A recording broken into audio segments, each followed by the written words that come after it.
सभी को नमस्कार।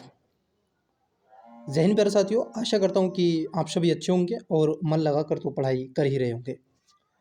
डियर एस्पिरेंट्स, जैसा कि आपको मालूम है कि यूपीपीसीएस प्रीलिम्स 2025 को लगभग अब आपके 38 डेज बाकी हैं, मतलब कि 38 दिन, जो कि आपका 12 अक्टूबर को एग्ज़ाम होगा। तो डियर, उसी परीक्षा को ध्यान में रखते हुए हम आपके साथ में यूपीपीसीएस के पीवाईक्यू, जी हाँ, आपने सही सुना, पीवाईक्यू की सीरीज़ हम आपके साथ में डिस्कस कर रहे हैं और चर्चा का बिंदु बना रहे हैं। न केवल चर्चा का बिंदु बना रहे हैं बल्कि उसको एनालिसिस के तौर पर, और उसके साथ साथ आपका 12 अक्टूबर को क्या अप्रोच होना चाहिए, किन बातों का विशेष ध्यान रखना चाहिए, उसको भी हम पूर्ण तरीके से आपको बता रहे हैं। आज की जो क्लासेस है ये 2020 का जीएस पेपर नंबर आपका 1 है और इसका पार्ट नंबर आपका 2 है। हमने इसका ऑलरेडी एक पार्ट आपको डिस्कस कर दिया और प्रोवाइड करवा दिया। अगर आपने वो नहीं देखा है, पूरी प्लेलिस्ट है, आप उसमें देख लीजिएगा। 2024, 23, 22, 21 और 20। ठीक है, चलिए आज की क्लास का पहला क्वेश्चन लेते हैं। यदि अभी तक आपने यूट्यूब चैनल को सब्सक्राइब नहीं किया है तो कर दो, वीडियो को लाइक कर दो, दोस्तों के साथ में शेयर कर दो। हमने ये यूपीपीसीएस की ऑफिशियल वेबसाइट से इसको डाउनलोड किया है और इसका पीडीएफ, ये जो आपको पेपर है, टेलीग्राम पर प्रोवाइड करवा दिया जाएगा, जिसका लिंक डिस्क्रिप्शन में देके रखा है। एजुकेशन बायर सिविल सर्विस के नाम की आईडी है। तो आइए आज की क्लास का पहला क्वेश्चन लेते हैं। जो क्वेश्चन हमने आपसे पूछा था, 2 क्वेश्चन हमने आपसे पूछे थे डियर। पहला क्वेश्चन है आपका 76 नंबर का क्वेश्चन है। ये कह रहे हैं डार्लिंग श्रृंखला ऑस्ट्रेलिया के निम्नलिखित तटों में से किस पर अवस्थित है? Darling range in situated along which of the following coasted of Australia? तो ये आपको बताना है किधर है। देखिए, इसका जो राइट आंसर होगा, क्योंकि ऑस्ट्रेलिया को अगर आप थोड़ा भी ध्यान से अगर देखें तो ऑस्ट्रेलिया कुछ इस टाइप से बना हुआ है और यहाँ पर है आपका मरे डार्लिंग वाला रीजन। ठीक है, तो ये जो मरे डार्लिंग वाला रीजन है दक्षिण पश्चिम तट पर आपको देखने के लिए मिलेगा। कहाँ मिलेगा डियर? जो 76 है ये दक्षिण पश्चिम तट पर आपको देखने के लिए मिल जाएगा। तो इसका जो राइट आंसर होगा ऑप्शन नंबर क्या हो जाएगा? डी इसका करेक्ट आंसर हो जाएगा। चलिए, ये वहाँ की नदी है डियर, मरे डार्लिंग। क्वेश्चन नंबर था 77, निम्नलिखित घटनाओं को उनके प्रारंभ के कालानुक्रम में व्यवस्थित की। देखो, अब आपको क्या करना है, अरेंज करना है। जैसे प्रोजेक्ट टाइगर की बात कर लें तो प्रोजेक्ट टाइगर कब लाया गया था? ये लाया गया था आपका 1972 में। ठीक है, कब लाया गया था? प्रोजेक्ट टाइगर 1973 में, 72 में लाया गया था, आई थिंक 73 में लाया गया था। प्रोजेक्ट एलिफेंट जो है ये आपका 1992 में इसको शुरुआत किया गया था, प्रोजेक्ट एलिफेंट।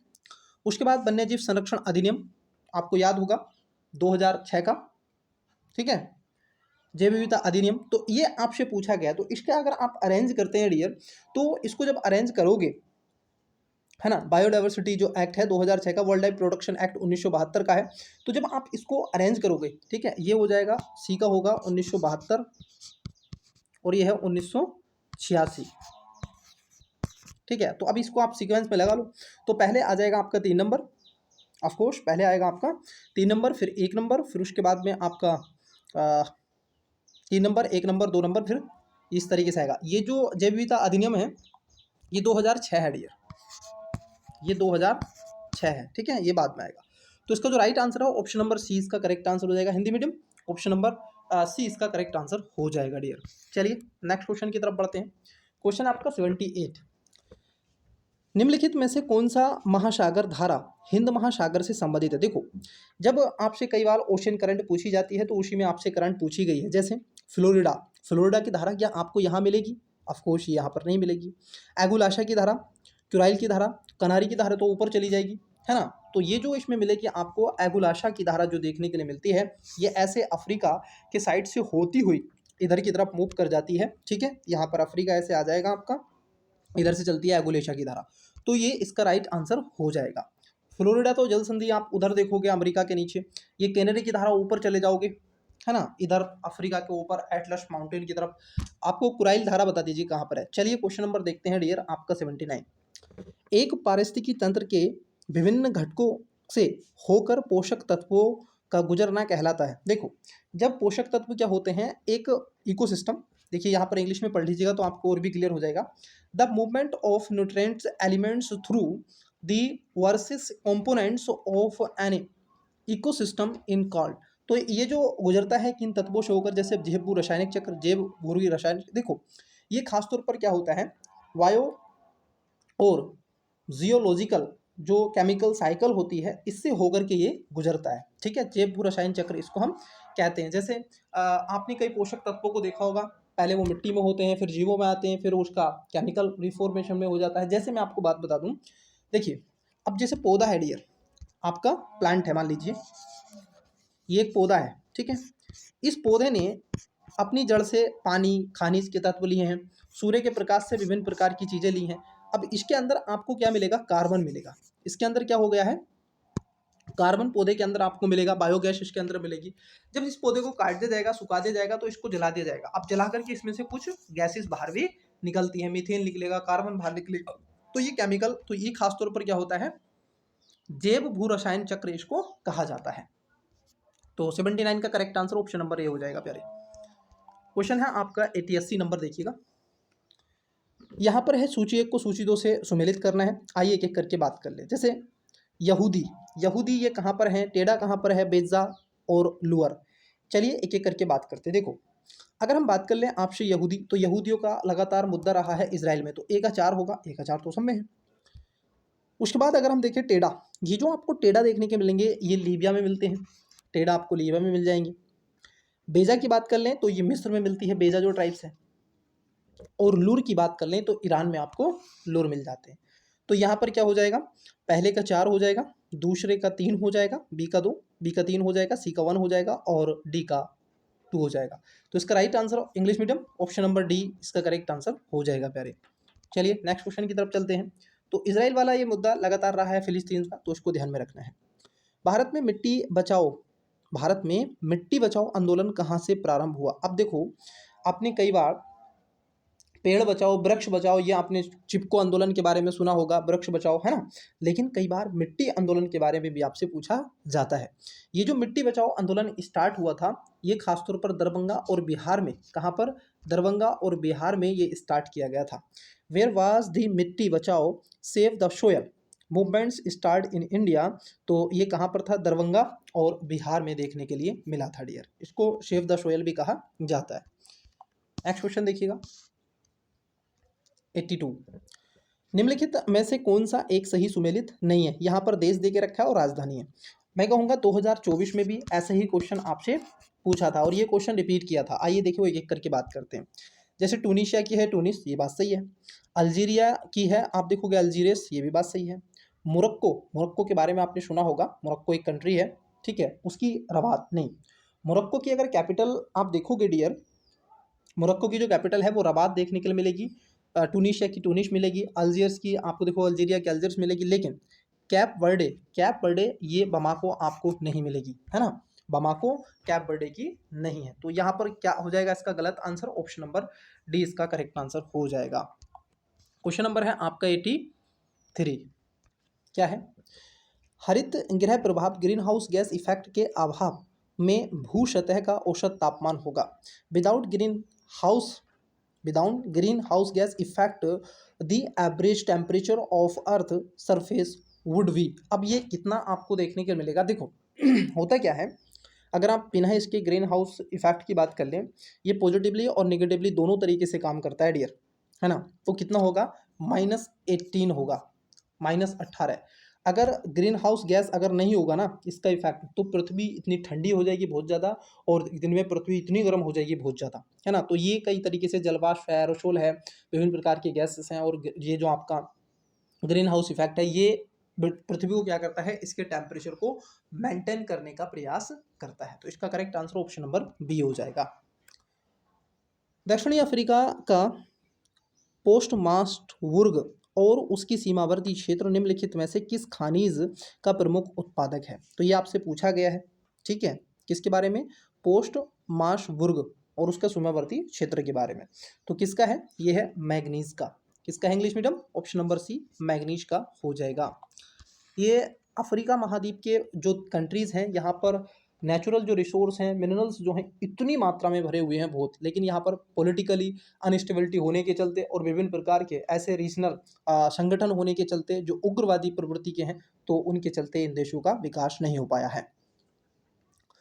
समुदायों का पूर्ण क्रम, जो क्रम, पूर्ण समुदायों का पूर्ण क्रम जो क्रमशः एक निश्चित स्थान पर बदलता है या कहलाता है।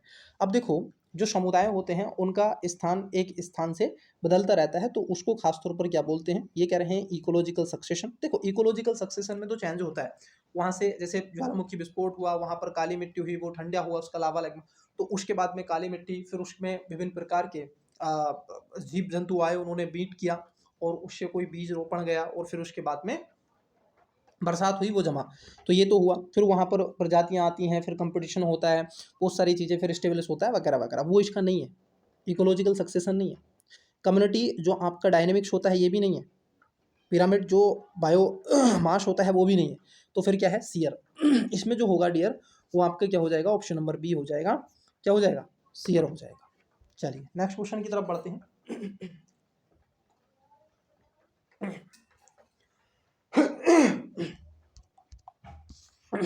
क्वेश्चन नंबर है आपका 86। देखो, जो आपका क्वेश्चन दे के रखा है, यहाँ पर पर्वत दे के रखे हैं और सूची देश हैं। एटलस पर्वत आप सभी जानते हैं, ये जो एटलस पर्वत है ये आपको मिलेगी मोरक्को, इसकी कैपिटल क्या है, रवात। तो ए का होगा 4, ए का 4 दो में है डियर। किलिमंजारो आप सभी जानते हैं, तंजानिया में आपको मिलेगा, बी का होगा 3, ए का 4 बी का 3, ऑप्शन नंबर ए में है, ए का 4 बी का 3, ठीक है। उसके साथ साथ अगर हम देखें आपका चिम्ब रोजो जो देखने के लिए आपको मिलेगा डियर, ये इक्वाडोर में मिलता है। चिम्बे रोजो इक्वाडोर में मिलता है। फ्रांस और स्पेन की जो सीमा है, यहाँ पर बाउंड्री पर आपको पाइरेनीज देखने के लिए एक माउंट मिलता है। तो इसका right answer option number English medium क्या होगा, क्योंकि आपसे ये जो माउंट है और यहाँ पे कंट्री आपसे पूछा गया है, ये इसका मैच आपको फॉलोइंग करना था। तो 86 का correct answer option number A हो जाएगा। मैपिंग अपनी कर लीजिएगा कंप्लीट। मैं हमेशा बोलता हूँ मैपिंग को एक बार अच्छे से कवर कर लीजिएगा।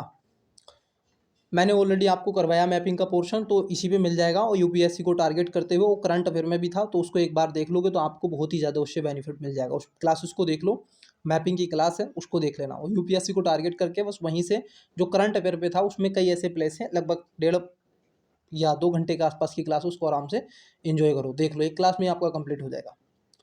निम्नलिखित में से किस प्राकृतिक पदार्थ में लोहा Fe विद्यमान होता है। देखो, जो आपको लोहा देखने के लिए मिलता है, तो इसमें खासतौर पर जो आपका, जैसे अगर हम देखें मायोग्लोबिन में आपको खासतौर पर लोहा देखने के लिए मिलता है। तो इसका राइट आंसर होगा option number D, English medium. Which of the following natural substance contains iron, मतलब कि Fe आपको कहाँ पे मिलेगा, तो इसमें हो जाएगा मायोग्लोबिन। क्वेश्चन नंबर है 88। मलेशिया में किंटा घाटी प्रसिद्ध है। कौन सी घाटी, किंटा वैली। ये आपसे पूछा है किंटा वैली किसके लिए जाना जाता है। तो किंटा वैली जो जाना जाता है डियर, ये आपका टीन उत्पादन के लिए जाना जाता है, ठीक है। किसका है प्रोडक्शन, यहाँ पर टीन का बहुत अधिक मात्रा में प्रोडक्शन होता है, जिसको बोलते हैं किंटा वैली। नेक्स्ट क्वेश्चन, क्वेश्चन है आपका 89। जीन के भीतर अनुक्रम आधार में परिवर्तन कहलाता है। अब देखो, यदि आप किसी भी जीन के अंदर change in the way sequence with in A gene is called, तो उसमें आप क्या कर रहे हैं, तो देखो उसमें क्या कर रहे हैं आप, जैसे उसमें क्लोनिंग करते हैं, है ना, तो उसके रूप में इसको देखने के लिए आपको मिलेगा। जैसे आप ब्रीडिंग करते हैं, लेकिन म्यूटेशन अगर आप उसमें उत्परिवर्तन कर रहे हैं, परिवर्तन कहलाता है ना, अगर जीन के भीतर आप अनुक्रम कर रहे हैं तो उत्परिवर्तन होता है डियर, उसमें परिवर्तन कर रहे हैं, जो रोग मान लीजिए उसमें है या कोई उसके गुण है, उसको दूसरे में ट्रांस कर देना, तो इसको कहलाता है म्यूटेशन। ऑप्शन नंबर ए हो जाएगा। Gene editing, gene engineering, gene sequencing आपने पढ़ा भी होगा। निम्नलिखित में से किन देशों से होकर भूमध्य रेखा नहीं गुजरती है। कई बार आपसे भूमध्य रेखा पूछी जाती है, कई बार आपसे ट्रॉपिक ऑफ कैंसर पूछी जाती है, कई बार आपसे ट्रॉपिक ऑफ कैप्रोन पूछी जाती है ना, तो ये थोड़ा सा ध्यान में आपको रखना है। जैसे देखो, किन किन देशों से, गैबोन, क्या गैबोन से इक्वेटर होकर गुजरती है, यहाँ से देख लो, equator does not pass through which of the following countries, तो किससे ये इक्वेटर नहीं गुजर रही है। क्या सोमालिया से इक्वेटर गुजरेगी, कतापी नहीं गुजरेगी। आप मुझे बताओ, क्या सोमालिया से सोमालिया से गुजरती है, हाँ सोमालिया से लगती है ऑफकोर्स। सोमालिया से इसकी सीमा भूमध्य रेखा की पूछा ना, इक्वेटर नहीं गुजरती है, ओके, तो ये नहीं गुजरती है। भूमध्य रेखा गिनी से और रवांडा से, यहाँ से नहीं गुजरती है डियर, और बाकी का गैबोन से भी गुजरती है और सोमालिया से भी गुजरती है, क्योंकि सोमालिया एक इस तरीके से लंबत तरीके से एक कंट्री है और ऐसे, तो यहाँ का जो क्षेत्र है ये इसमें आ जाता है। तो यहाँ पर कौन से कंट्री है इसमें, डी इसका करेक्ट आंसर हो जाएगा। 90 का right answer option number D हो जाएगा डियर। ठीक है, चलो 95 नंबर और 91 नंबर का क्वेश्चन, फायर अलार्म में निम्नलिखित में से किसका उपयोग किया जाता है। तो देखो फायर जो अलार्म होता है इसमें फोटो सेल का उपयोग किया जाता है। Which of the following is used in fire alarm, जैसे जैसे आग लगती है तो जो अलार्म बजता है उसमें फोटो सेल होते हैं, वो बहुत जोर से साउंड करते हैं। 92 नंबर का क्वेश्चन है which part of the constitution has the provision for Panchayati Raj system. तो ये जो पंचायती राज सिस्टम है ये भारतीय संविधान के किस प्रावधान के अंतर्गत कौन से भाग में इसको रखा गया है। आप सभी वाकिफ हैं, ये संविधान का भाग नंबर जो आपका 9 है उसमें आपको देखने को मिलेगा, पार्ट 9। ठीक है, इसमें आपको मिलेगा, और 9 का ए भी आपका आता है। ठीक है, चलिए निम्नलिखित में से कौन सा बहुलक एक थर्मोप्लास्टिक नहीं है। क्या नहीं है, थर्मोप्लास्टिक नहीं है। तो इसमें आपको नियोप्रीन भी होता है, पॉलीथीन भी होता है, प्लास्टिसीन भी होता है, लेकिन इसमें कहीं नहीं होता है, तो उसको बोलते हैं टेफ्लॉन। क्या बोलते हैं, टेफ्लॉन जो होता है ये इसका नहीं होता है, थर्मोप्लास्टिक ये नहीं कहा जाता है। ऑप्शन नंबर ए हो जाएगा। चलिए नेक्स्ट क्वेश्चन देखते हैं। भारतीय संघात्मक व्यवस्था में तृतीय तल कब जोड़ा गया था। देखो इसकी बात तो हुई थी, ये 1957 से इसको स्टार्ट कर दिया गया था, जब आपके अशोक मेहता कमेटी के पहले जो कमेटी बनाई गई थी, है ना, बलवंत मेहता जो कमेटी थी उससे चीज़ें शुरू हुई, लेकिन इसको संवैधानिक जो रूप प्रदान किया गया, ये जो रूप मिला था इसको खास तौर पर आपको देखने को मिलेगा, ये पंचायती राज अधिनियम लाया गया था 1990 में लाया गया था, उस समय सरकार गिर गई, फिर उसके बाद में ये 92 में इसको पूर्ण रूप से आधार प्रदान कर दिया गया था। 1992 When was the third tier added to Indian federal system? तो ये था 1992 में, 1992 में इसको शामिल कर लिया गया था। 95 मानव शरीर में प्रोटीन का पाचन निम्नलिखित में से किस अंग में प्रारंभ होता है। देखो जो पाचन जो प्रारंभ हो जाता है मानव का, जब हम फूड खाते हैं तो उसमें खास तौर पर जो पहले तो देखो मुंह में जाता है, थाली से प्लेट से हमारे मुंह में फूड जाता है, और फिर उसके बाद में जो आहार नाल होती है इसमें चला जाता है, उसके बाद जाता है सीधा अमाशय, और अमाशय में जो आपका स्टमक होता है यहीं से शुरू होता है, फिर तो स्मॉल आपकी इंस्टेंटाइन होती है, फिर बड़ी आंत होती है, फिर गुहा में चला जाता है वगैरह वगैरह। तो इसका जो राइट आंसर है ऑप्शन नंबर हो जाएगा स्टोमा। ठीक है, अमाशय। चलिए तो यहाँ पर पाचन होता है। क्वेश्चन है आपका 96 निम्नलिखित में से कौन सा संविधान के अनुच्छेद 3 के तहत संसद के एक कानून द्वारा संभव नहीं है। देखो आर्टिकल 3 से रिलेटेड क्वेश्चन लगातार कंटिन्यूसली पूछे गए हैं और मैंने आपको कई बार इसके बारे में बताया है। नए राज्यों का गठन होता है, राज्यों के क्षेत्रों में परिवर्तन होता है, राज्यों की सीमाओं में परिवर्तन होता है, नए राज्यों का प्रवेश। देखो डियर ये जो यहाँ पर है स्टेटमेंट आपका डी कि एडमिशन ऑफ न्यू स्टेट, तो ये जो एडमिशन न्यू स्टेट होता है ये आर्टिकल आता है 2 के तहत। ठीक है, किसके तहत आता है, संविधान का आर्टिकल 2 भाग नंबर 1 में इसकी चर्चा परिचर्चा है। तो इसका जो राइट आंसर होगा ऑप्शन नंबर डी इसका करेक्ट आंसर होगा। 97 नंबर देखो, मानव आहार में पालिश किए हुए चावल के उपयोग से निम्नलिखित रोग हो जाता है। Use of polish rice in human diet causes following disease. अब होता क्या है, कई बार आपने देखा होगा जो चावल होता है उस पर पॉलिश किया जाता है, तो इसमें कई चीज़ें आपने देखी होगी, फोर्टिफाइड फूड भी कहते हैं, मॉडिफाइड फूड सॉरी। तो इससे कौन सा रोग होता है ना, इसमें चावल को इसको खाने से जो खासतौर पर बीमारी होती है उसको बोलते हैं बेरी वेरी, विटामिन बी के कारण ये देखने के लिए मिलता है बेरी वेरी रोग। तो ऑप्शन नंबर क्या हो जाएगा, बी इसका करेक्ट आंसर हो जाएगा। निम्नलिखित में से कौन से पदाधिकारियों को हटाने में संसद की कोई भूमिका नहीं होती है। देखो अभी क्या हुआ था, हाई कोर्ट के जजेस को हटाने की बात हो रही थी तो संसद तो इसमें लाया जाता है, उच्चतम न्यायालय के न्यायाधीश ये भी आते हैं इसके अंतर्गत, है ना। वहीं जो आपके अध्यक्ष संघ के लोक सेवा आयोग के होते हैं और नियंत्रक महालेखा परीक्षक, दोनों को इसमें देखो यहाँ पे जो ऊपर वाले हैं दो, है ना, जजेस ऑफ हाई कोर्ट, जजेस ऑफ सुप्रीम कोर्ट, तो इनको तो संसद हटाती है, ध्यान रखना।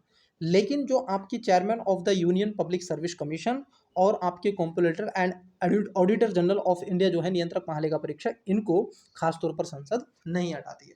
तो इसका जो राइट आंसर होगा ऑप्शन नंबर क्या हो जाएगा, B is the correct answer, मतलब कि 3 और 4। क्वेश्चन देखते हैं 99 निम्नलिखित में से कौन सा विटामिन मनुष्य में रक्त के जमने के लिए जिम्मेदार है? मतलब कि विच of the following vitamin is mainly responsible for blood coagulation in human being. अब देखो मनुष्य के अंदर जो रक्त का थप्पा बन जम जाता है वो किसके कारण होता है? तो विटामिन के, है ना, विटामिन के इसके लिए जिम्मेदार माना जाता है। तो विटामिन के इसके लिए जाना जाता है। आपको बताना है कि विटामिन जो ई है डियर, आपको ई बताना है कि ई किसके लिए जानी जाती है, विटामिन ई। ठीक है, विटामिन ई किस लिए जानी जाती है। 100 नंबर का क्वेश्चन है, पंचायतों के लिए कराए जाने वाले सभी निर्वाचनों के संचालन का अधिरक्षण, निर्देशन और नियंत्रण निहित होता है। देखो जो पंचायती राज होता है इसका जो इलेक्शन करवाता है वो करवाता है आपका राज्य निर्वाचन आयोग, द स्टेट इलेक्शन कमीशन। ध्यान रखना इसमें इलेक्शन कमीशन ऑफ इंडिया नहीं करवाता। Election commission of India Lok Sabha, Rajya Sabha, राष्ट्रपति, उपराष्ट्रपति और राज्य की विधानसभा और यूटी के इलेक्शन करवाता है। ये ना ही तो आपके म्यूनसिपालिटी और ना ही पंचायती राज के कमीशन मतलब कि इलेक्शन करवाता है। तो इसका right answer option number D हो जाएगा, द स्टेट इलेक्शन कमीशन, राज्य निर्वाचन आयोग में। क्वेश्चन है आपका 101, 101। Consider the following statement about human brain. अब देखो ह्यूमन मानव के मस्तिष्क के बारे में आपसे पूछा गया है। पहला, मस्तिष्क जो हृदय गति को नियंत्रित करने के लिए उत्तरदायी है, मतलब कि जो हार्ट बीट आपकी हो रही है इसको नियंत्रित करने में आपका मस्तिष्क जुड़ता है। बिल्कुल सही बात है। The brain is responsible for regulating the heart beat. बिल्कुल ये बात सही है, ये हार्ट बीट को कंट्रोल करता है मस्तिष्क, इससे होता है। बिल्कुल जैसे हम मेडिटेशन करने बैठ जाते हैं, शांति को कूलनेस करते हैं तो हम इस पर कंट्रोल थोड़ा कर लेते हैं। यह शरीर के संतुलन के लिए उत्तरदायी होता है। It is responsible for balancing the body. बिल्कुल सही बात है, इसमें करेक्ट आंसर आपको चुनना है। तो दोनों बातें आपकी सही हैं, तो बोथ मतलब कि सी इसका करेक्ट आंसर हो जाएगा। क्वेश्चन देखते हैं नेक्स्ट। लगभग सभी चीज़ों को तो ये करता है, मस्तिष्क तो लगभग सभी चीज़ों को करता है, आपको गर्म ठंडा कड़वा मीठा सबको यही बताता है। निम्नलिखित युगों में से कौन सा एक सही सुमेलित नहीं है? देखो अब यहाँ पर क्या पूछा जा रहा है आपसे, सही सुमेलित नहीं पूछा जा रहा है। जैसे वित्त आयोग है तो ये जो आपका फाइनेंस कमीशन है आर्टिकल आप देखोगे 280 में है, सही बात है। एडमिनिस्ट्रेटिव जो आपके ट्रिब्यूनल होते हैं ये खासतौर पर जो प्रशासनिक न्याय प्राधिकरण होते हैं ये 323 ए में रखे गए हैं, ये बात सही है। यूनियन पब्लिक सर्विस कमीशन जो होता है संघ लोक सेवा आयोग ये आर्टिकल 315 में रखा गया, ये भी सही है। तो गलत क्या है फिर इसमें? अंतर्राज्य परिषद आपको दे के रखा है 261। देखो 263 नहीं होता है डियर, ध्यान रखना। ये खासतौर पर क्या होता है, sorry sorry sorry sorry sorry sorry sorry sorry 1 second, सही सुमेलित नहीं है ना। अंतर्राज्य परिषद 263 में है, वित्त आयोग 280 में है, प्रशासनिक एडमिनिस्ट्रेटिव ट्रिब्यूनल जो है 323 ए में है।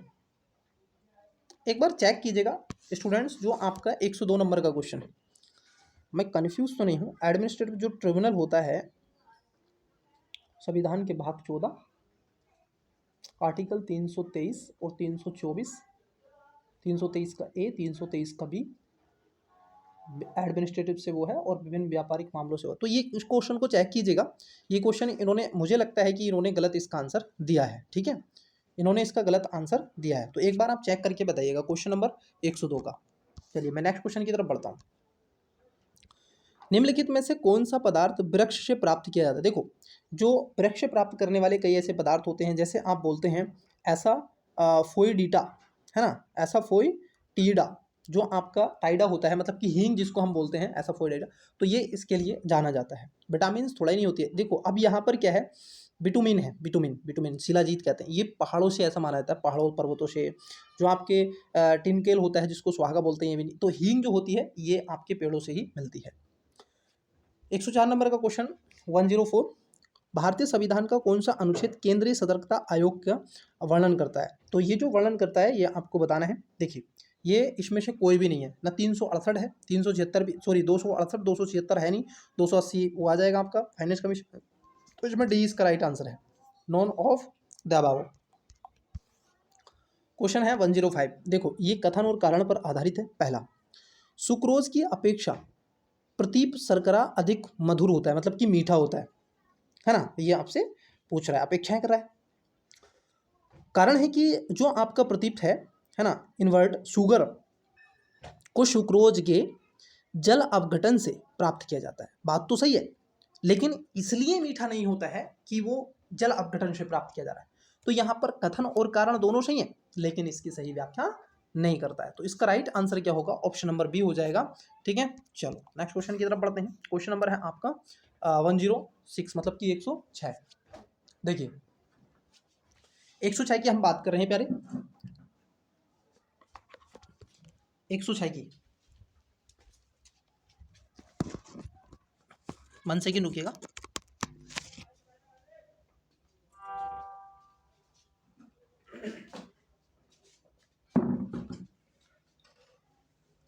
आई होप कि आपने इसका राइट आंसर दिया होगा 106 का। देखिए 106 में आपसे जो पूछ रहे हैं, ये पूछा जा रहा है आपसे 106 में डियर, कि राष्ट्रीय महिला आयोग के निम्नलिखित अध्यक्षों पर विचार कीजिए। अब इस पे जो अध्यक्ष हुए हैं, राष्ट्रीय महिला आयोग के जो अध्यक्ष जितने भी हुए हैं, उनके बारे में आपसे ऑफिशियली पूछा गया है। अब ये कह रहे हैं आपसे कि सही कालानुक्रम में आपको बताना है। जैसे जयंती पटनायक है, ममता शर्मा है, डॉक्टर गिरिजा व्यास हैं और डॉक्टर पूर्णिमा आडवाणी है। तो इसमें जो राइट आंसर है, अगर आप सीक्वेंस में इसको लगाएंगे तो इसका correct answer option number D हो जाएगा। ठीक है, पहले आ जाएगा पहला, फिर उसके बाद में चौथा आएगा डॉक्टर पूर्णिमा आडवाणी जो है, फिर उसके बाद में आ जाएगा आपका डॉक्टर गिरिजा व्यास और उसके बाद में ममता शर्मा। चलिए नेक्स्ट क्वेश्चन देखते हैं। 107 107 यहाँ पर है, सूची देके रखी है, मेटल है और उसकी प्रॉपर्टी क्या है, गुणधर्म। जैसे सोडियम सबसे आप देखोगे हल्की धातुओं में से कही जाती है, सॉरी सबसे जो भारी धातु सोडियम जो है, इसको सबसे सॉफ्ट धातु भी है, इसको आप चाकू से काट सकते हैं। ठीक है, तो चाकू से आसानी से काटा जा सकता है सोडियम, बिल्कुल सही बात है। तो यहाँ पर जो ए होगा उसका 4 होगा, ए का 4, या तो आंसर बी होगा या फिर सॉरी आंसर ए और बी नहीं होगा, या तो सी होगा या फिर डी होगा। वहीं अगर हम देखिए सीसा, जिसको लेड बोला जाता है, ये एक तरीके से ऊष्मा का कुचालक होता है। क्या होता है? ऊष्मा का कुचालक होता है। तो डी का होगा 3, डी का 3। ठीक है, उसके साथ साथ अगर चांदी की बात कर लें तो विद्युत का सबसे अच्छा सुचालक के रूप में जाना जाता है। कमरे के ताप द्रव पर यह देखा जाता है पारा। तो यहाँ पर बी का जो होगा 2 हो जाएगा, बी का जो होगा 2 हो जाएगा, बी का 2 और सी का 1 हो जाएगा। मतलब कि इसका जो राइट आंसर होगा 4 2 1 3, 4 2 1 3। 107 का correct answer option number C हो जाएगा। 4 2 सॉरी 4 2 1 3। ठीक है, ये इसका करेक्ट आंसर है। चलिए नेक्स्ट क्वेश्चन देखते हैं। देखिए 108 108 नंबर, भारतीय संविधान के अनुच्छेद 371 जे के अंतर्गत देश के किस क्षेत्र को विशेष स्थिति प्रदान की गई है? तो 100 आप 300 जो 70 है, 370 से आप आते हो ना, आई जे ये चलते रहता है। तो जब आप ए से स्टार्ट करते हो वहाँ तक जाते हो, तो किसके बारे में इसको सुरक्षा के रूप में देखा जाता है? तो ये हैदराबाद और कर्नाटक, हैदराबाद और कर्नाटक को यहाँ पर दिया गया है। नागालैंड तो 371 ए के अंतर्गत आता है, 370 जो है वो जम्मू कश्मीर के अंतर्गत आता है। ठीक है, लद्दाख वगैरह। 371 जो है महाराष्ट्र गुजरात के अंतर्गत आता है। खैर देखिए, निम्नलिखित में से कौन सा कृत्रिम पदार्थ नहीं है? कृत्रिम का मतलब होता है जिसको मानव के द्वारा, ठीक है, सिंथेटिक्स, ये आपसे पूछा गया है। तो कौन सा नहीं है ये आपको बताना है। तो इसमें से कौन सा नहीं है बताइएगा। देखो इसमें खासतौर पर जो आपका फाइब्रिन है, ठीक है, फाइब्रिन है, ये इसमें कृत्रिम पदार्थ नहीं होता है। तो ऑप्शन नंबर ए इसका राइट आंसर होगा। थोड़ा सा खोल के क्वेश्चन को बना लिया करें तो पीसीएस वाले क्या ही हो जाएगा, इतना एकदम मिला के बनाते हैं ना। अरे थोड़ा दूर करके बना लो, थोड़ा अच्छा से दिखे, और क्या है। देखिए निम्नलिखित में से कौन सा एक सही सुमेलित नहीं है, मतलब कि गलत है। क्या है? गलत है। जैसे मूल कर्तव्य है, यह आपका संविधान के भाग 4 क्या के अंदर, मतलब कि 1 के अंदर है और 51 ए के अंदर है। ठीक है, बाद में जोड़ा गया था, मूल संविधान में नहीं था। राज्य के बारे में जो चर्चा है वो भाग 6 की बात करते हैं। भारत का महान न्यायवादी संविधान का भाग किसमें है? 13 में दिखा रहे हैं। और राज्यों संघ और राज्यों के बीच में जो अधीन सेवाएं हैं, ये भाग 14 में दिखाई गई हैं। तो आपको बताना है कौन सा इसमें से गलत है। तो इसमें जो गलत है डियर, वो है आपका अटॉर्नी जनरल ऑफ इंडिया, क्योंकि ये संविधान के आर्टिकल 76 के अंतर्गत आता है और ये संविधान के भाग नंबर 5 में ही आपको मिल जाएगा। ठीक है, तो यहाँ पर जो हो जाएगा आपका अटॉर्नी जनरल ऑफ इंडिया जो है, ये इसका गलत हो जाएगा, ऑप्शन नंबर सी। बाकी के इसमें सभी सम्मिलित हैं सही। राज्य जो है वो संविधान का भाग 5 में है। ठीक है, और उसके साथ साथ संघ और राज्य के अधीन जो सेवाएं हैं जो संविधान के भाग नंबर 14 है उसके अंतर्गत रखी गई है। क्वेश्चन देखते हैं नेक्स्ट 111 मतलब कि 111। अब देखो यहाँ पर पदार्थ देके रखे हैं, उनके अनुप्रयोग भी आपको देखे रखे हुए हैं। आपको बताना है जैसे कृत्रिम वर्षा हम किसके कारण करते हैं, तो कृत्रिम वर्षा सिल्वर आयोडाइड के कारण हम कर लेते हैं, ठीक है, आयोडाइड के कारण। तो सी का जो होगा एक होगा, गारंटी है इस बात की, ठीक है। अब या तो आंसर सी होगा या फिर डी होगा। वहीं अगर हम नीलत होते की बात कर लें तो हम जो कवकनाशी होता है इसको नीलत होता भी कहते हैं, तो ए का जो होगा 2 होगा, ये भी बात आपकी सही है, ठीक है, ये भी बात आपकी सही है। उसके बाद अगर हम देखें डी, जिसको जिंक फास्फाइड बोलते हैं, तो ये खासतौर पर क्या होता है, कृंतकनाशी होता है, मतलब कि रोडेंट नाशी होता है, तो डी का हो जाएगा 4। फिर आता है इयोसिन, इयोसिन जो होता है एक लाल स्याही को इसमें कहा जाता है, तो बी का 3 हो जाएगा। तो 2 3 1 4 इसका राइट आंसर होगा, 2 3 1 4 ऑप्शन नंबर सी में आपको मिलेगा, 2 3 1 4। चलिए नेक्स्ट क्वेश्चन देखते हैं 112। भारतीय संसद की सबसे बड़ी समिति कौन सी है। अब इसका राइट आंसर आपको बताना है क्योंकि ये 2020 में भी आपसे पूछा, 21 में भी पूछा गया था सॉरी। तो मैं चाहता हूं कि इसका राइट आंसर आप क्या करें, कमेंट्स करें। 1 सेकेंड रुकिएगा, इसका करेक्ट आंसर क्या करें, आप कमेंट्स करें। क्वेश्चन नंबर 112 और इसका राइट आंसर आपको क्या करना है, कमेंट्स करना है। देखते हैं कितने स्टूडेंट्स ने 2011 के पेपर को बहुत अच्छे से एनालिसिस किया था, समझा था और जाना था। तो बताइएगा इसमें कौन सी समिति है जो सबसे बड़ी समिति है। क्वेश्चन देखते हैं 113, ठीक है 113 नंबर, और ये यूपीएससी का रिपीट क्वेश्चन है, समझना, पीसीएस तो करता है यूपीएससी को भी। नीति आयोग द्वारा दिसंबर 2019 में जारी सतत विकास लक्ष्यों पर सूचकांक 2019-20 पर जारी रिपोर्ट के अनुसार उत्तर प्रदेश को निम्नलिखित वर्गों में से किसमें वर्गीकृत किया गया है, ठीक है। तो ये इसमें अंतर्गत रखा गया था, तो ये अच्छा प्रदर्शन था, इसको खासतौर पर परफॉर्मर इसका ठीक ठाक देखने के लिए आपको मिलेगा। तो परफॉर्मर के अंदर इसको रखा गया था, अच्छा प्रदर्शन, ऑप्शन नंबर बी इसका राइट आंसर होगा। क्वेश्चन है आपका 114। भारतीय संविधान के कौन से अनुच्छेद नागरिकता से संबंधित हैं। देखो ये बहुत इजी एंड पीजी के अंतर्गत रखा जाता है।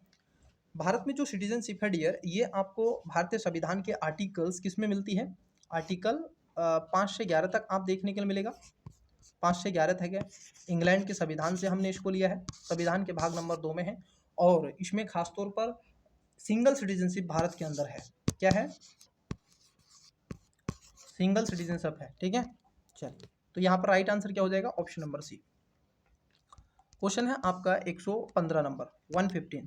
Which of the following cities of Uttar Pradesh is are covered under the heritage cities developments and augmentation योगा, मतलब कि HRIDAY, इसके बारे में आपसे पूछा गया है। जो वृद्धि, ठीक है, शहरी विकास और वृद्धि योजना हृदय है, उसके बारे में आपसे पूछा गया है, हृदय के बारे में। तो देखो एक एक करके बात करते हैं। यहाँ पर सबसे पहले आता है आपका, एक तो है वाराणसी, इसके अंतर्गत एक है मथुरा। क्या अयोध्या और प्रयागराज भी है, नहीं, ये इसमें से दोनों में से कोई सा नहीं है, तो वाराणसी और मथुरा इसके अंतर्गत रखे गए। तो मतलब 115 का जो राइट आंसर होगा ऑप्शन नंबर सी हो जाएगा। हृदय जो है ये इसके अंतर्गत नगरों में रखा गया, तो ऑप्शन नंबर सी इसका करेक्ट आंसर होगा 1 और 2। 116। देखो डियर यहाँ पर है कथन और कारण वाला क्वेश्चन। भारतीय राजनीतिक व्यवस्था की प्रकृति में निरंतरता एवं परिवर्तन के तत्व मूर्त रूप से पाए जाते हैं। बिल्कुल, भारतीय राजनीति लगातार परिवर्तित है और निरंतरता के तत्व भी इसमें विद्यमान है। भारत का संविधान ऐसा देखने के लिए मिलता है क्योंकि समाज की परिस्थितियां अनुकूल आवश्यकताओं के ये ढलने हेतु तैयार रहता है, तत्पर है। भारतीय राजनीतिक कारण है कि भारतीय राजनीतिक व्यवस्था में निम्न राजनीतिक कार्यशैलियों जैसे आधुनिक शैली, परंपरागत शैली व संत शैली से तत्व समाहित हैं। तो इसका कारण यही आपको देखने को मिलता है कि ऐसा इसलिए होता है क्योंकि इसको परिवर्तन की गुंजाइश है। तो इसका कारण भी सही है, कथन भी आपका सही है और इसकी व्याख्या भी सही करता है। तो राइट आंसर क्या होगा English medium, option number A.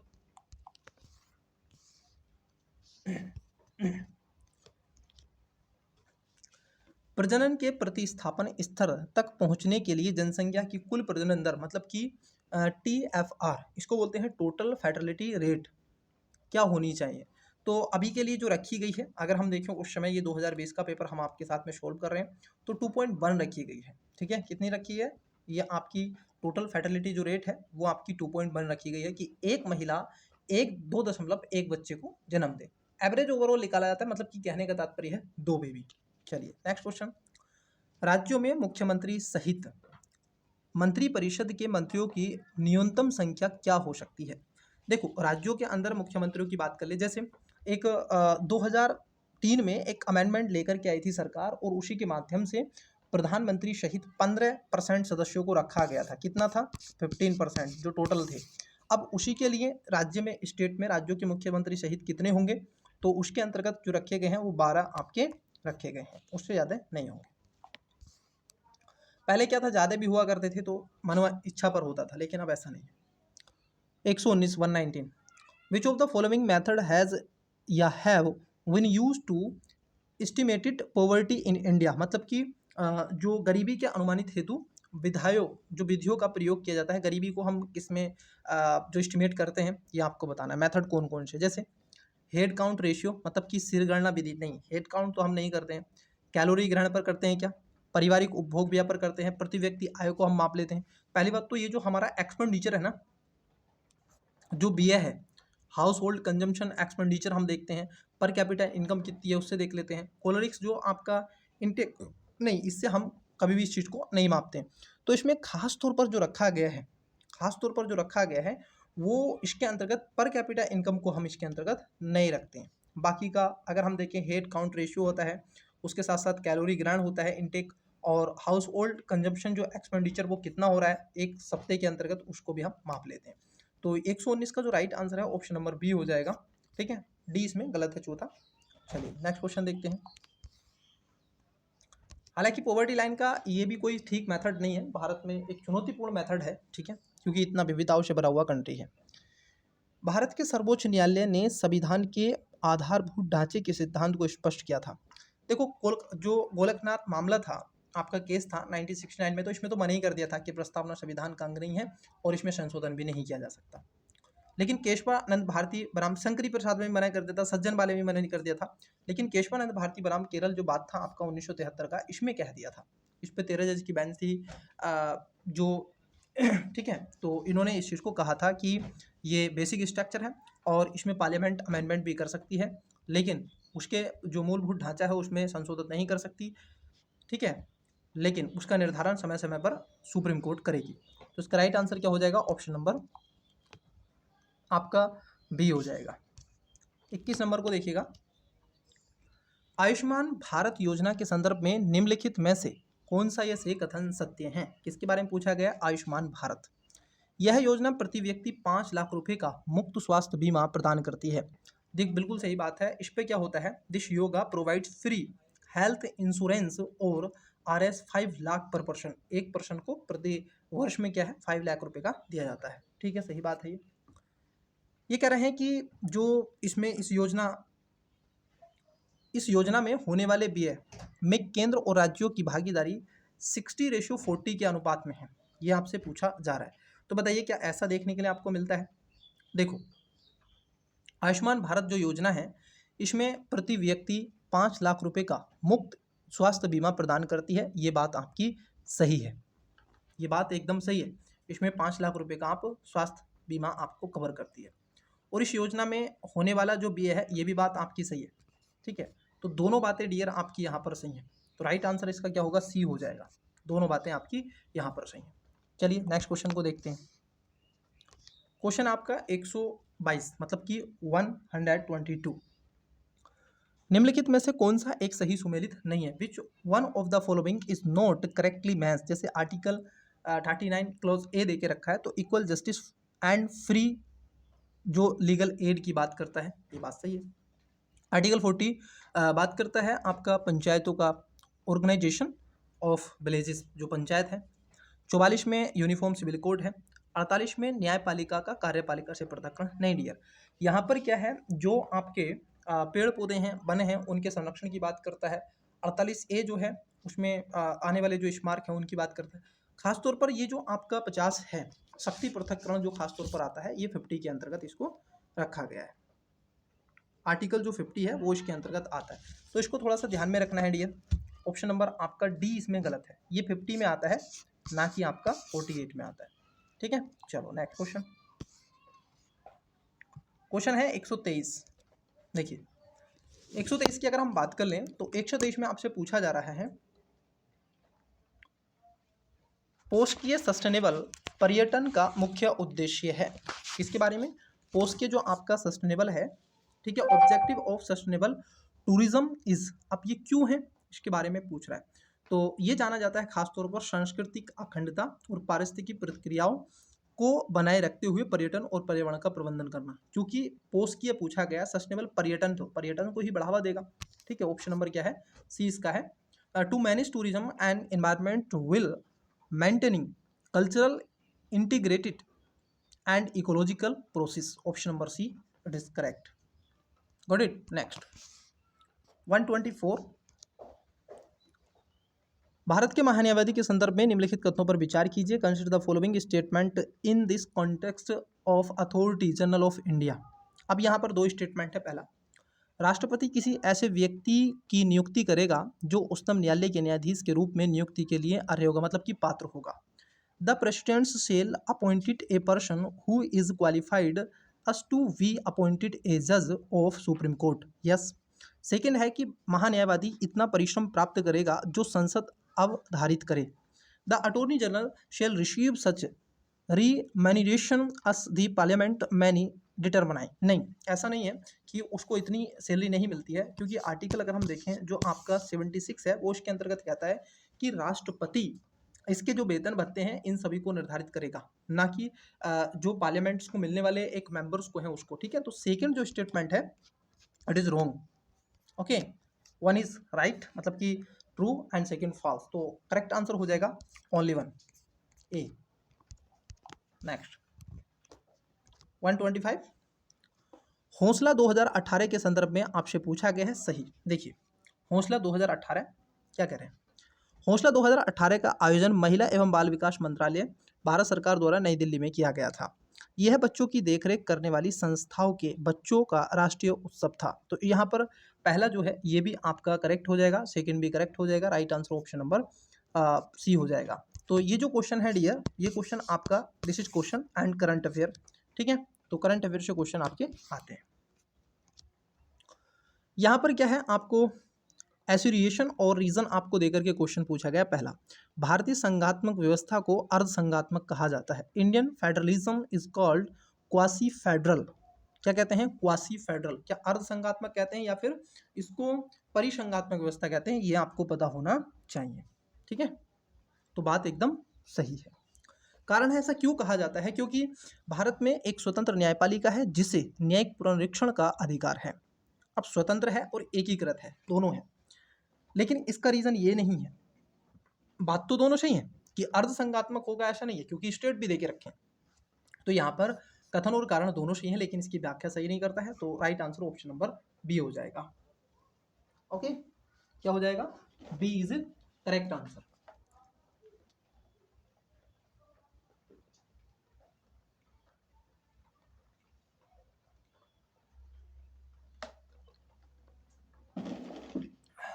चलिए क्वेश्चन देखते हैं आपका 127, 127। भारत 5 ट्रिलियन डॉलर अर्थव्यवस्था का लक्ष्य कब तक प्राप्त कर लेने का लक्ष्य रखा गया है? India aims to achieve this 5 trillion dollar economy by, कब तक करेगा? 127। तो ये 2024 तक का रखा गया था, लेकिन भारत 5 तो नहीं है, भारत 4 ट्रिलियन डॉलर का बन गया है ना। आज 25 चल रही है, 5 का नहीं है। लेकिन कहा जाता है कि 5 भी विश्व की सबसे बड़ी अर्थव्यवस्थाओं में से एक है, लेकिन 4 ट्रिलियन प्लस की अर्थव्यवस्था है इस समय, 5 ट्रिलियन की अभी नहीं है, ये ध्यान में रखना। निम्नलिखित में से किस पर गतिरोध दूर करने हेतु लोकसभा और राज्यसभा की संयुक्त बैठक हो सकती है? Joint sitting of Lok Sabha and Rajya Sabha can take place to resolve dead lock over. तो ये किस पे आती है? जब ऑर्डिनरी आपका जो लेजिस्लेशन आता है, मतलब कि सामान्य जो विधेयक होता है, केवल उस पर ही इसको लाया जाता है। क्या मनी बिल पर होता है? Constitutional amendments bill and appropriation जो बिल आता है, विनियोग विधेयक नहीं। यहाँ पर जो बी और सी और डी है इन पे नहीं होता है। जो ऑर्डिनरी आपका लेजिस्लेशन आता है, सामान्य विधेयक, साधारण जिसको हम विधेयक कहते हैं, उस पर ही जो आपकी ज्वाइंट सिटिंग है वो हो जाएगी। और संविधान के आपको बताना है किस आर्टिकल के तहत ज्वाइंट सिटिंग होती है, संयुक्त जो बैठक होती है, ये किस आर्टिकल में इसकी चर्चा की गई है। मैं हमेशा इस आर्टिकल का नाम आपसे हर क्लास में लगभग लगभग ले लेता हूँ, क्योंकि ऐसा क्वेश्चन आता है। तो बताइएगा कौन से आर्टिकल के अंदर इसकी चर्चा की गई है। व्हाट इट, चलो next 129 human development report 1997 introduce the concept of human poverty index HPI, but human development report replace it with multi-dimensional poverty index MPI in the year। मतलब कि इसको कब रूपांतरित कर दिया गया था और इसको MPI में रखा गया था, HPI को, ये आपको बताना है। तो ये जो किया गया था डियर, ये किया गया था 2010 में। 2010 से पहले जो भी चीज़ें आती थी वो आपका HPI आता था, ह्यूमन डेवलपमेंट इंडेक्स, है ना। जो आज की मॉर्निंग की क्लास थी उसमें भी था ये क्वेश्चन, ओके, और आज की क्लास में भी है ये क्वेश्चन। तो कहने का तात्पर्य मेरा ये है डियर कि ऐसे क्वेश्चन आपसे पूछे जाते हैं। 130 लॉकडाउन के दौरान भारत सरकार के द्वारा प्रयुक्त असाधारण शक्तियों को विधिक आधार निम्नलिखित में से किन कानूनों से प्राप्त हुआ। अब इसमें जो कई ऐसे कानून लाए गए थे, कोविड की स्थिति बड़ी भयानक स्थिति थी, तो इसमें जैसे आप देखोगे डिजास्टर मैनेजमेंट एक्ट 2005 ये लाया गया था, ठीक है। और यहाँ पर जो आपका अपेंडेमिक जो डिजीज एक्ट 1897 था उसको भी लाया गया था। तो दो थे। जो आपका मेंटल हेल्थ केयर एक्ट था ये नहीं लाया गया था, लेकिन जो सेकंड वेव आई थी 2021 की उसमें इसको भी रखा गया था। लेकिन पूछा गया है आपका बीच में ये क्वेश्चन, तो इसमें 2 और 4 इसका राइट आंसर होगा। 130 ऑप्शन नंबर सी इसका करेक्ट आंसर होगा, क्योंकि एक बड़ा डिजास्टर के रूप में ही देखा जाता है कोविड को। देखिए कारण है क्या, राष्ट्रीय ढांचागत पाइपलाइन मतलब कि NIP सरकार द्वारा 2020 से 30 की अवधि के लिए आरंभ किया गया। कारण है कि NIP का उद्देश्य सभी को समान ढांचागत सुविधा प्राप्त करना है। यहाँ पर एक शब्द है, the objective of NIP is to provide equal access to infrastructure for all, मतलब सभी के लिए ये चीज़ें होंगी सर। क्या ऐसा है? अरे बोलो हाँ, क्या ऐसा है? तो पहला गलत है एक, तो ये 2020 और 30 तक नहीं है, पहला तो ये गलत हो गया। अब जब पहला गलत हो गया तो आंसर देखो डी इसका ऑटोमेटिकली आ जाएगा। ओके नेक्स्ट, ये आर्टिकल्स हैं और उसका प्रोविजन है कहाँ कहाँ पर। आइए 132 क्वेश्चन को देखिए। एलिमेंट मेथड लगाओगे तो क्वेश्चन इजी वे में भी आपका करेक्ट होने के चांसेस हो जाएंगे। जैसे यहाँ पर आर्टिकल्स है 61 जो आर्टिकल है ये राष्ट्रपति के जो आप देखोगे इम्पीचमेंट ऑफ प्रेसिडेंट्स की बात करता है। तो यहाँ पर क्या होगा डियर, फर्स्ट का सेकंड, ठीक है, ए का क्या हो जाएगा, 2 हो जाएगा, तो ए का 2 हो जाएगा। आर्टिकल्स जो आपका है 67 क्लोज बी मतलब कि खा की अगर हम बात कर लें, वैसे ही आर्टिकल्स आपसे पूछा गया है 92 आर्टिकल्स 90, तो इन चीज़ों को आपको पता होना चाहिए। बाई प्रेसिडेंस को रिमूव करना होता है तो आर्टिकल्स आपका आता है ये 67 जो क्लोज बी है, बी का हो जाएगा 3, बी का क्या हो जाएगा 3। तो देख लो ए का 2 और बी का 3, केवल एक ही में है, option number C is the right correct answer हो जाएगा, ऑप्शन नंबर सी। बाकी का आर्टिकल्स 94, ये 94 में स्पीकर जो होते हैं लोकसभा स्पीकर रिमूव करना है इसको। और आर्टिकल 90 यहाँ पर removal of deputy chairman of Rajya Sabha. Okay तो option number C. 133 number question, विश्व बैंक की ease of doing business report के संदर्भ में आपसे पूछा गया है। With reference to the world bank ease of doing business report which of the following statement is are correct. पहला, in ease of doing business report 2020 India's is rank 63, मतलब कि जो भारत का स्थान था वो 63वां था। क्या बताइएगा, था क्या ऐसा? नहीं, आज तक नहीं आया इनका। अब तो इसको बंद भी कर दिया गया, तो ये भी ध्यान में आपको रखना है। सेकंड है India ranking for ease of doing business in the years 2019 was 77। Yes, उस समय ये 77 था 2019 में। तो B is the right answer, only 2। Next question है आपका 134। भारत की संविधान सभा में निम्नलिखित में से किस तिथि को राष्ट्रीय ध्वज को अपनाया गया? अब देखो, जो राष्ट्रीय ध्वज है इसको जो अपनाने का प्रोविल रखा गया था, ये 22 जुलाई 1947 को इसमें रखा गया था। 22 जुलाई 1947 संविधान सभा। अब यहाँ पर पूछा जाए आपसे 24 जनवरी को क्या था, है ना, तो कई चीज़ें हो जाएंगी। अगर आपसे पूछा जाए 22 जुलाई 1948 को क्या था, 22 अगस्त, कुछ ऐसी भी डेट्स हैं, इनको भी थोड़ा ध्यान में रखना है। जैसे एक कमेटी बनाई गई थी जिसको बोलते हैं हम प्रारूप कमेटी, तो उसके बारे में बताइए वो कब बनाई गई थी, ऐसे क्वेश्चन भी बनते हैं। क्वेश्चन पूछा है 195 में कि केंद्रीय बजट 2020-21 के द्वारा उत्कृष्ट कारपोरेट बॉन्ड में विदेशी पोर्टफोलियो निवेश की सीमा बढ़ा दी गई है।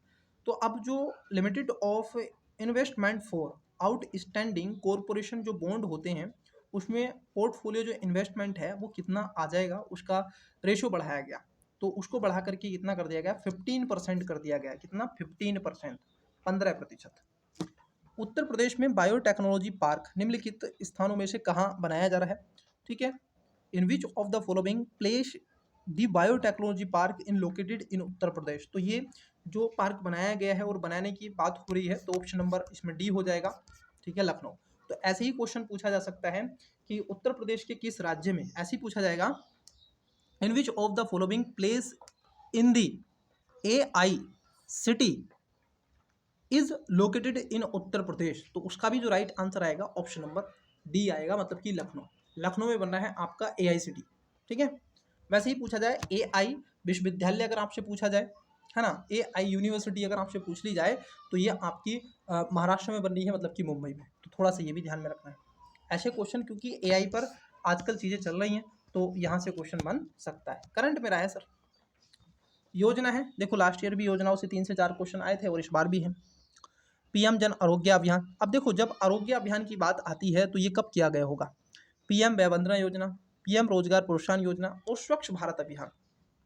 ये भारत सरकार की एक वो पहल है जिसने भारत को एक उन्नति और तरक्की पर लाने का प्रयास किया गया। ठीक है, तो अगर हम देखें 137 में, तो जैसे PM जन आरोग्य जो अभियान था, ये स्टार्ट किया गया था 2018 में। कब था? 2018 में। तो ए का जो होगा वो 2 हो जाएगा।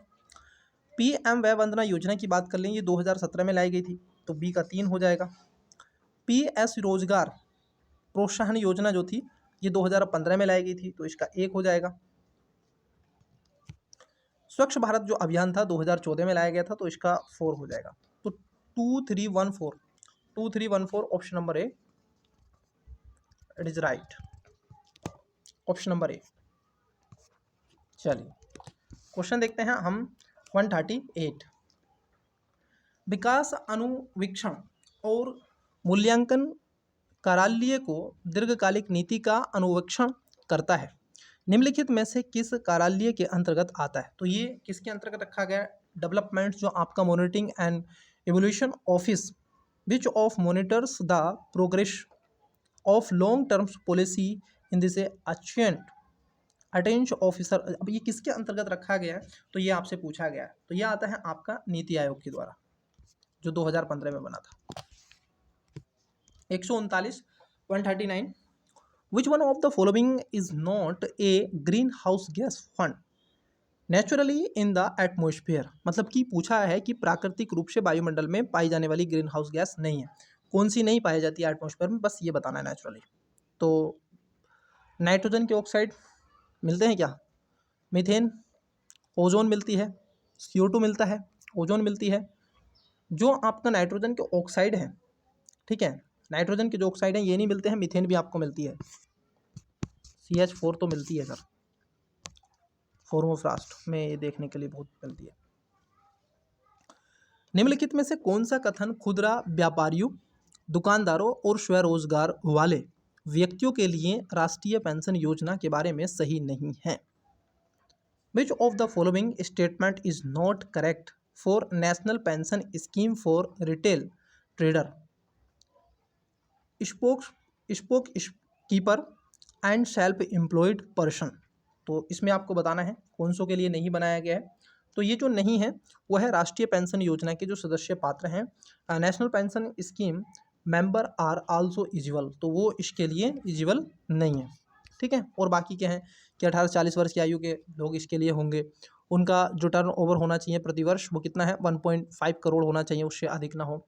और इसका रुपया कितने अंतर्गत रखा गया है, 3000 मासिक पेंशन सुनिश्चित है। 141 निधि कार्यक्रम के संदर्भ में निम्नलिखित में से कौन सा कथन सही है। निधि कार्यक्रम छात्रों के लिए स्टार्टअप्स हेतु प्रारंभ किया गया है। इसका उद्देश्य 20 छात्रों के स्टार्टअप्स हेतु प्रतिवर्ष वित्तीय सहायता करना है। बताइएगा 41 का। तो यहाँ पर दोनों बातें आपकी सही हैं। निधि प्रोग्राम के बारे में आपसे पूछा गया है, सी इसका राइट आंसर हो जाएगा।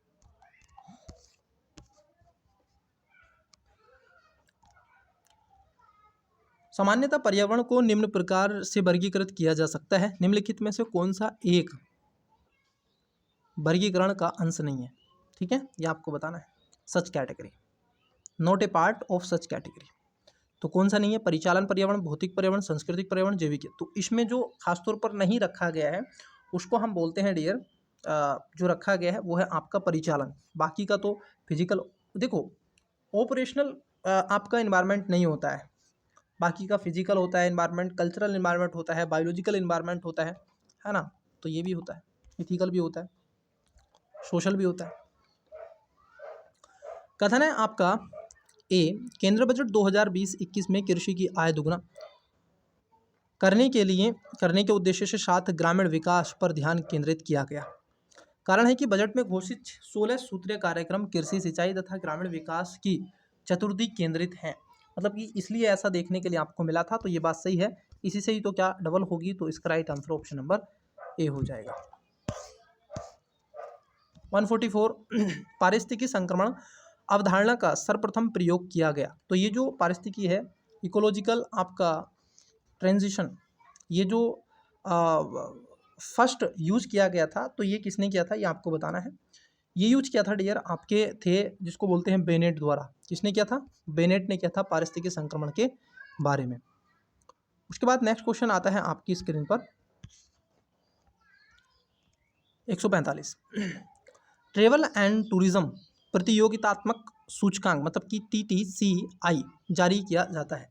ये जो आपका travel and tourism competitive index है, TTCI है, ये इसको कौन रिलीज करता है, तो इसको जारी करता है वर्ल्ड इकोनॉमी फोरम, विश्व आर्थिक मंच। इसको बोलते हैं WEF। क्या बोलते हैं, WEF के द्वारा इसको जारी किया जाता है। नेक्स्ट, निम्नलिखित में से कौन सा वैश्विक ताप वृद्धि ग्लोबल वार्मिंग का प्रभाव है। Which of the following are the impact of global warming. तो इसमें है जैसे समुद्र जल का बढ़ना, बिल्कुल उसका, ठीक है। राइज इन सी लेवल अगर हो जाएगा, मेल्टिंग ऑफ ग्लेशियर, ये भी बात सही है, फर्स्ट सेकंड भी सही है। स्प्रेड ऑफ डिजीज, बिल्कुल बीमारियों का एकदम फैलेगा बहुत जोरों से। और ब्लीचिंग ऑफ कोरल रीफ, ये भी सही है। तो इसमें सभी सही है, मतलब कि इसमें डी राइट आंसर हो जाएगा। 1 2 3 एंड 4। और भी अन्य होते हैं, माइग्रेशन होगा, भुखमरी होगी, विभिन्न प्रकार के डिजीज होंगे वगैरह वगैरह। निम्नलिखित घटनाओं पर विचार कीजिए और उन्हें कालानुक्रम अनुसार व्यवस्थित करना है। जैसे नाबार्ड की स्थापना हुई थी 1982 में, इसकी स्थापना हुई थी नाबार्ड की 1982 में हुई थी। स्वयं सहायता समूह जो बैंक है, ठीक है, कोलेजन प्रोग्राम था। किसान क्रेडिट कार्ड, क्षेत्रीय ग्रामीण बैंक, ठीक है, ये सब लाए गए थे। तो अगर हम क्रमबद्ध तरीके से देखें, किसान क्रेडिट कार्ड है, केंद्रीय ग्रामीण जो बैंक है, ये बाद में आया था। और ये आया था आपका किसान क्रेडिट कार्ड जो बैंक है, आई थिंक 75 में आया था क्या, समथिंग जब ये आया था। तो इसमें अगर राइट आंसर को देखें तो इसमें पहले पे आएगा 4, ये 75 में आया था, सॉरी 1975 में आया था। तो पहले पे आएगा 4, फिर दूसरे पे आएगा आपका एक नाबार्ड, फिर उसके बाद में किसान जो किसान स्वयं सहायता समूह थे ये आए थे, सेल्फ हेल्प ग्रुप, फिर किसान क्रेडिट कार्ड बाद में लेकर के आई थी सरकार। ठीक है, तो ऑप्शन नंबर ए हो जाएगा इसमें। क्वेश्चन है आपका 148 निम्नलिखित घटनाओं को कालानुक्रम में व्यवस्थित कीजिए और नीचे देखेगा सही उत्तर आपको चुनना है। रियो पृथ्वी शिखर सम्मेलन जो हुआ था, जो रियो अर्थ समिट था, ये 1992 में हुआ था, आप सभी जानते हैं। ब्राज़ील का एक शहर है रियो। ब्रिटेनलैंड जो आयोग की रिपोर्ट का प्रकाशन हुआ था ये 1980 के आसपास हुआ था। और मॉन्ट्रियल प्रोटोकॉल है the limit to growth report का प्रकाशन, तो ये आपको बताना है। इसमें अगर हम देखें जो करेक्ट आंसर है 4 2 3 1, इसका right answer option number B हो जाएगा। चलिए 149। कौशल भारत अभियान के संदर्भ में निम्नलिखित में से कौन सा ऐसे कथन सही है? कौशल भारत अभियान की शुरुआत प्रधानमंत्री ने जुलाई 2015 में की थी। क्या आपको लगता है? बताइए। बिल्कुल सही बात है, ये जुलाई 2015 में प्रधानमंत्री के द्वारा स्किल डेवलपमेंट्स जो आपका स्किल इंडिया कैंपेन था सॉरी, इसको लॉन्च किया था प्राइम मिनिस्टर के द्वारा। सेकंड है the aim objective of this campaign was to train India's youth in information technology, मतलब कि इसका जो उद्देश्य रखा गया था युवाओं को सूचना तकनीकी प्रशिक्षण करना था। नहीं, ये बात नहीं है। ठीक है, तो ऑप्शन नंबर ए है इसका राइट आंसर। आइए आज की क्लास का लास्ट और अंतिम क्वेश्चन है इस 2020 के पेपर का 150 नंबर। राष्ट्रीय चंबल अभ्यारण्य निम्नलिखित में से किस राज्य का हिस्सा नहीं है? तो मैं चाहता हूं कि 150 का करेक्ट आंसर आप दें, इंग्लिश में भी पढ़ देते हैं। The national Chambal sanctuary does not fall in which of the following state? Uttar Pradesh, Madhya Pradesh, C में हरियाणा और डी में राजस्थान। तो डियर, आपको क्लास कैसा लगा? आपको कमेंट्स में ज़रूर अपना फीडबैक देना है। ठीक है, और जैसे ही आपके ये क्लास कंप्लीट हो रही है उसके बाद में हम सीसैट का इसका ट्रेंड एनालिसिस आपसे करेंगे, पूरा पेपर डिस्कस करेंगे। ठीक है, जिसमें मैं आपको लाइव आई थिंक मैं कोशिश करूंगा कि वो पेपर हम आपसे लाइव डिस्कस करें। अन्यथा रिकॉर्डिंग भी अगर आपको क्लास मिलेगी तो उसमें भी कोई दो राय नहीं है। ठीक है, और बट मैं आपको आपके साथ स्क्रीन पर दिखाई दूंगा, विजुअल होगा सारी चीज़ें। और आपका कोई भी क्वेश्चन है स्टडी से रिलेटेड, ठीक है, तो आप कमेंट्स कर सकते हैं। टेलीग्राम पर आप ज्वाइन कर सकते हैं, एजुकेशन बायर सिविल सर्विस के नाम की आईडी है। और साथ ही साथ अगर मुझसे पर्सनली बात करना चाहते हैं तो आपको व्हाट्सअप नंबर भी प्रोवाइड करवा दिया गया है, टेलीग्राम पर आपको मिल जाएगा, वहाँ से जाकर के आप मैसेज भी कर सकते हैं। तो चलिए, अल्लाह के पद रहिएगा। चैनल को अभी तक शेयर और सब्सक्राइब लाइक नहीं किया है वीडियो को तो कर दीजिएगा। Best of luck, bye.